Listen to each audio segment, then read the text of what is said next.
O God, so speak through my words that your words may be heard, and being heard may be believed, and being believed may be lived.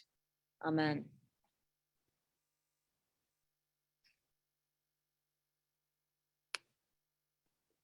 Once again, friends, we find ourselves in rather a difficult moment. I hear from many of my friends, from many of you, and I feel it myself sometimes. A sense of being demoralized by the surge in COVID numbers again, and by what it might mean, even for those of us who have been able to be vaccinated, as I know many of us have been, to have to take some precautions we hoped we might be done with, like wearing masks again in certain places, keeping more distance, holding things outdoors whenever possible. Many of us perhaps felt already as though we were scraping the bottom of the barrel after so long. And some of us perhaps are not sure how we're going to make it through another tightening of restrictions.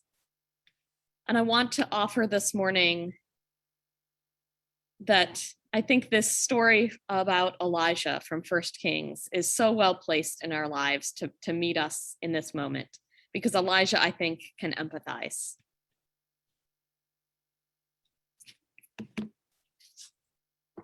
This story from First Kings comes right after Elijah has had quite a showdown at Mount Carmel with 450 prophets of the idol, the false god, Baal. This is a period when the nation of Israel was split into two kingdoms, and the king of the northern kingdom, Ahab, and the queen, Jezebel, were siding with the prophets of the Baal worship. And they sent a message to the prophet Elijah after he had this showdown that resulted not only in a show of power by the true God, but then he had all these prophets taken out and killed. And so the king and queen said, at this time tomorrow, we will make your life like the life of one of them. And that's where we pick up this morning with this story about Elijah. Elijah has fled, and he has just had enough. He is curled up under this broom tree, and he says, fine, God, I am ready to be done. Let my life be like one of my ancestors. Let my life be like one of the false prophets. I haven't done any better than anybody else has been able to do in managing your people.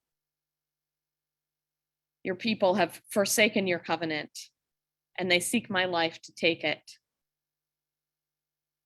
And an angel comes to say,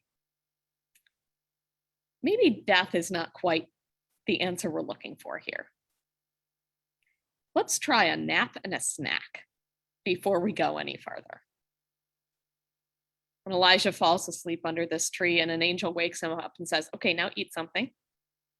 And he gets up and he eats, and then he goes back to sleep. And then an angel comes and says, okay, now eat something. And he eats and drinks. And then on the strength of that food and drink and that nap, he is able to do another 40 days work, another 40 days travel before he comes to a cave on Mount Sinai where he is able to encounter God directly.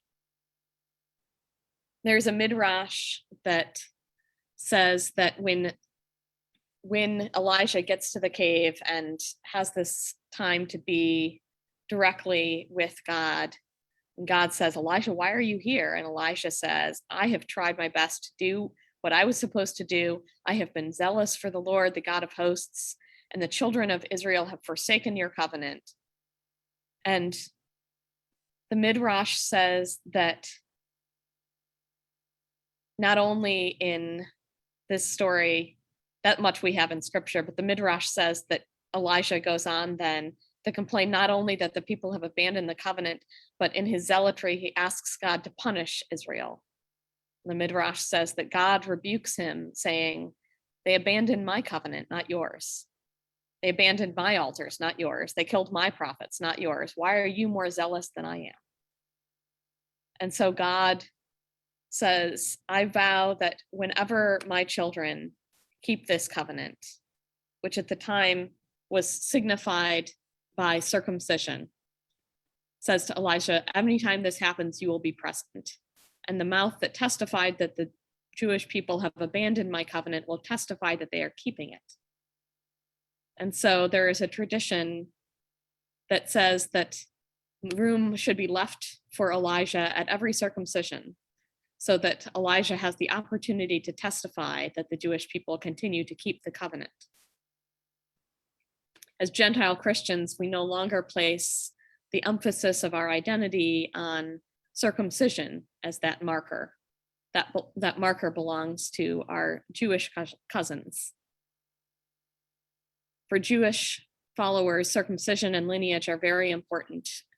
And particularly this was true even more, I think, than it is today. This was true at the time of Jesus, that identity was such a separating marker from the Roman Empire, the identity of empire.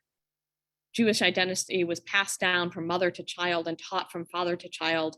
And so especially at that time, there was nothing surprising about faithful Jews pointing to Joseph and Mary as the signs of what they expected Jesus to be. That was how the world was supposed to work.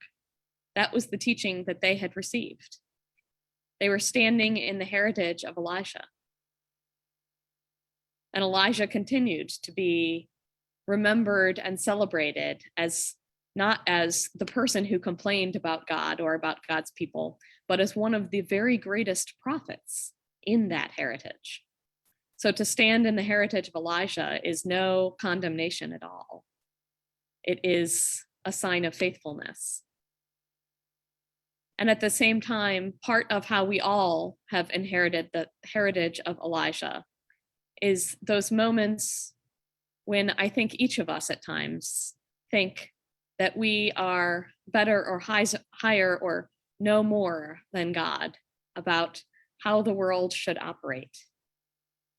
And I think very often, just as was true for Elijah, this comes about less because we are arrogant enough to really truly believe that we know better than God, but because in those moments we are too exhausted, too worn down to imagine any differently than what we can see and expect. We don't have in the Christian tradition the tradition of Elijah coming among us to testify to the circumcision of a young infant as a marker of faithfulness. But we do have the tradition of the broader communion of saints, the great cloud of all the witnesses. We have a place in our faith for those who have gone before us in faith to come among us now in their own way. To my knowledge, none of us here this morning are being pursued by an evil queen or king who wants to kill us. But we are in yet another moment that is asking a lot of us. The school year is starting, COVID numbers are rising. Even here at church, the beginning of having 2 services weekly means asking for more help to make the services happen so that we can meet one another and our neighbors where they are, online and in person. There are school board meetings to attend, homework to do and to check. Many of us have jobs that are asking more of us again as we move into a hybrid way of being. And on top of it all, the science is telling us that it's time to put the masks back on, even for those of us who are vaccinated, and to be more careful in choosing activities than many of our friends and family are being. There's a good deal more work for us to do right now. And it's hard. Maybe some of us are feeling like Elijah, ready to curl up under a tree or a comforter and leave the world to its own fate. But I wonder if Elijah, standing as he does now outside the boundaries of time and space, I wonder if Elijah isn't among us in those moments when we are so tired and hungry that we are ready to give up. I wonder if Elijah might now be one of God's messengers bearing food and drink, or at least be beside us whispering in our ear, try a nap and a snack. I wonder whether that might not be true, certainly in a symbolic way, ritually, according to great mystery and metaphor, in the way that a tiny wafer or bite of bread, maybe with a drop or two of wine, can help to restore us to ourselves in a way that is unique, in a way different than what other things quite can do. I mean, also the way that about 50 of us gathered yesterday at Waycross, our diocesan conference center, for a day just to play and rest together. A day that didn't change anything about what is true in the world around us. But I know several of us said yesterday, oh, we needed this.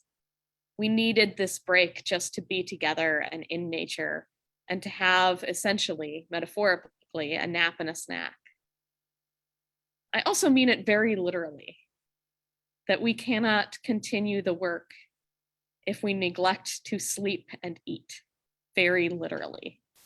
Those are literally things that we have to continue to do. We need to let ourselves refuel if we are to keep going on our journey. And after a year where so many people have gotten so wonderfully created with how to keep one another fueled and have taken on so much extra to make that happen, I wonder how in this moment we can take a moment to stop and honor the obvious as well. The literal and metaphorical nap and snack options right in front of us. I hope both as households and as a church, we can watch for and take advantage of the moments where God is offering us just enough for the next piece of the journey and can take that up and receive it as the blessing it is. Taste and see the goodness of the Lord, the psalm says. Blessed are they who can hold on long enough for God to deliver them. I invite us to turn to our next slide now with some questions for reflection. I wonder, and I invite you to share in the chat on Zoom or on Facebook, what do you want to ask God for today?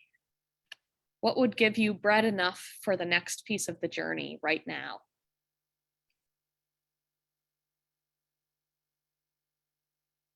I know I am looking forward after yesterday's day of refreshment, but also physical exertion and a short night for some of us in between yesterday and today. I look forward to a nap this afternoon in the most literal sense. Deb says, wisdom for some decisions I need to make in my personal life. Wisdom can often, I can't remember now whether while I was on vacation, you all read the reading, but I know it came up as an option recently where Solomon says, forget riches, forget power. What I want from you, God, is wisdom. If you're asking me to make these big decisions to lead your people, what I want from you is wisdom. Wisdom can often be bread. Yeah, what else? What would give you bread for the journey right now? What do you want to ask God for today?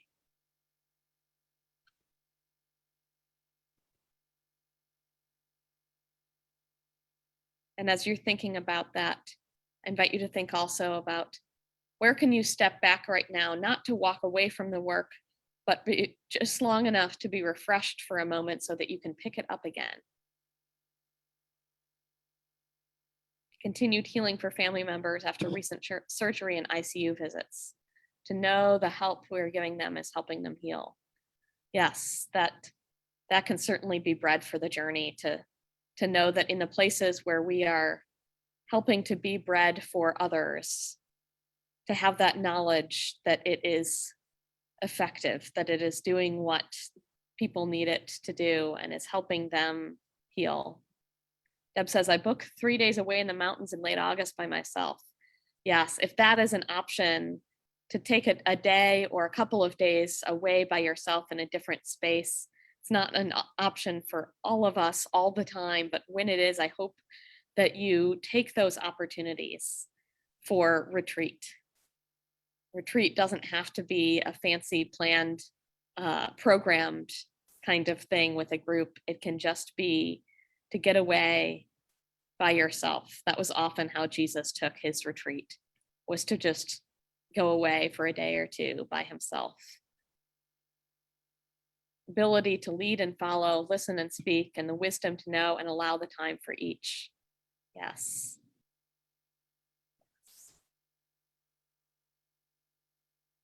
As we think about these first two questions as well, and I hope you'll continue to add your answers to the first two questions in the chat. What do you hope might be possible if you can find the rest and refreshment to seek it? You're welcome to put that answer in chat, but that one might be one that takes a little longer or is more of an interior answer. To wonder, what do you hope might be possible if you can find the rest and refreshment to seek it? You're welcome to continue to share answers in the chat to any of these. Laura says, Labyrinth walks help with 1 and 2, both the bread for the journey and the stepping back. Yeah, it's wonderful that when those moments can be the same, where a step back can be part of how God provides us with bread for the next step. Yeah. As we move forward with our affirmation of faith, I invite you to take these questions with you.